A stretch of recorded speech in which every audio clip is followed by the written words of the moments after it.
கல்வியின் மாற்றம் காலத்தின் தேவை. கல்வி ஓர் இடத்தில் தேங்கி கிடக்க முடியாது, அது நாட்டின் தேவைக்காக மாற்றமடைதல் வேண்டும். இத்தேவை இன்று ஆரம்பித்து நாளை முற்றுப்பெற முடியாது.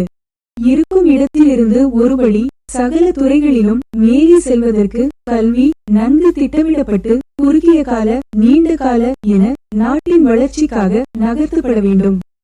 இதில் அரசியல் ஆதிக்கம், அத்துமீறல்கள், சுயநலம், பழிவாங்கல்கள் சிறிதும் தலை காட்ட இடமளித்தால் கல்வி மாற்றத்தின் நோக்கத்தை அடியோடு அழித்துவிடும். சமகாலத்தில் சுதந்திரம் அடைந்த நம் அண்டைய நாடான இந்தியாவையும் நம் நாட்டையும் எடுத்து பார்த்தால், நாம் எங்கே இருக்கிறோம் என ஒரு கணம் சிந்தித்தால் நாம் வெட்கி தலைகுனிய வேண்டும்.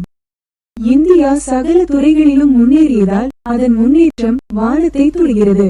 இதற்கு அடிப்படையான காரணத்தை எடுத்து பார்த்தால் நாம் இந்தியர் என்ற ஒருமைப்பாடும் கடின உழைப்பும் என்றுதான் ஆகும். இலவச கல்வியின் பிறப்பிடம் சகலருக்கும் கல்வி, முன்பள்ளி தொட்டு பல்கலைக்கழக கல்வி வரை. இலவச கல்வி என்றெல்லாம் தம்பட்டம் அளிக்கின்றோம். ஆனால் பல்கலைக்கழக கல்வியை முடித்துக் கொண்டு தொழிலுக்காக பதாதைகளை தூக்கிக் கொண்டு பல ஆண்டுகள் வீதியெங்கும் ஊர்வலம் வரும் கூட்டத்திற்கு குறைவில்லை என்றால், பெற்ற இலவச கல்வி, பெற்றுக்கொண்ட பட்டம் பதவிகளால் என்னதை சாதித்து விட்டோம் என்பது கேள்விக்குறி. சுதந்திரம் அடைந்தது முதல் இன்று வரை ஆட்சி புரிந்த ஆட்சியாளர்கள் தலையிடிக்கு தலையணை மாற்றினார்களே தவிர வேறு எதையும் சாதிக்கவில்லை. ஒரு நாட்டினதும் நாட்டு மக்களினதும் அபிலாசைகள் தங்குதடையின்றி நிறைவேற வேண்டுமாயின் நாடு கடன் பழுவில் இருந்து விடுபட வேண்டும். அதற்கு ஏற்றுமதி பொருளாதாரத்தை விருத்தி செய்து அதற்கான சந்தை அமைப்பை உலக நாடுகளில் தேடி கணிசமான வெளிநாட்டு செலாவணியை மேம்படுத்த வேண்டும். நாட்டு மக்கள் நாட்டுப்பற்றுடையவர்களாக மாறி அரசியல் பிரிவு பிளவுகளை ஒரு புறம் தள்ளி நாட்டுக்காகவும் தம் எதிர்கால சந்ததியினருக்காகவும் உண்மையாகவும் கடினமாகவும் உழைக்க வேண்டும். நாம் இலங்கையர் என்ற பதத்தின் கீழ் ஒன்றுபட வேண்டும். தற்போதைய ஆட்சியாளர்கள் 3/2 மேற்பட்ட மக்கள் ஆணையுடன் ஆட்சியமைத்துள்ள போது அதனை முன்னோக்கி நகர இடமளித்தல் ஏனைய கட்சிகளின் பொறுப்பாகும். ஆட்சியாளர்களும் நாம் யாரையும் பழிவாங்க மாட்டோம் என்ற வாக்குறுதிகளை நிறைவேற்ற வேண்டும். ஆனாலும் ஊழல் மோசடிக்காரர்களை இனங்கண்டு அவர்களை மக்களுக்கு காட்டிக் கொடுப்பதோடு நின்று விடாது, தண்டிக்கவும் தவறக்கூடாது.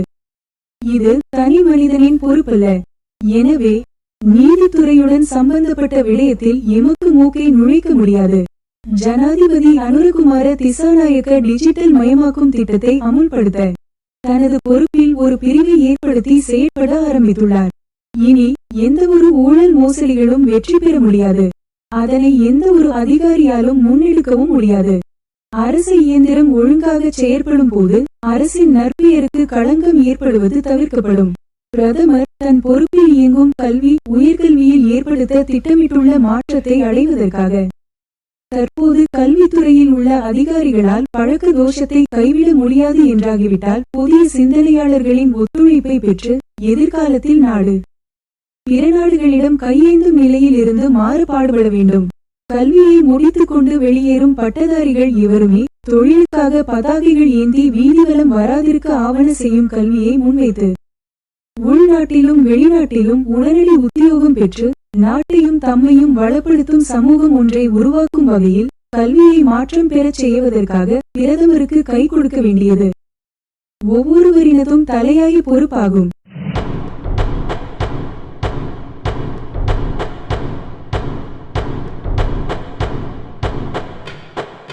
பிரதியாக்கம் கலாபூஷணம் ACM சிப்ரி. காலி வாசித்த நான். கிந்துட்டை பர்ஜுமா டீச்சர்.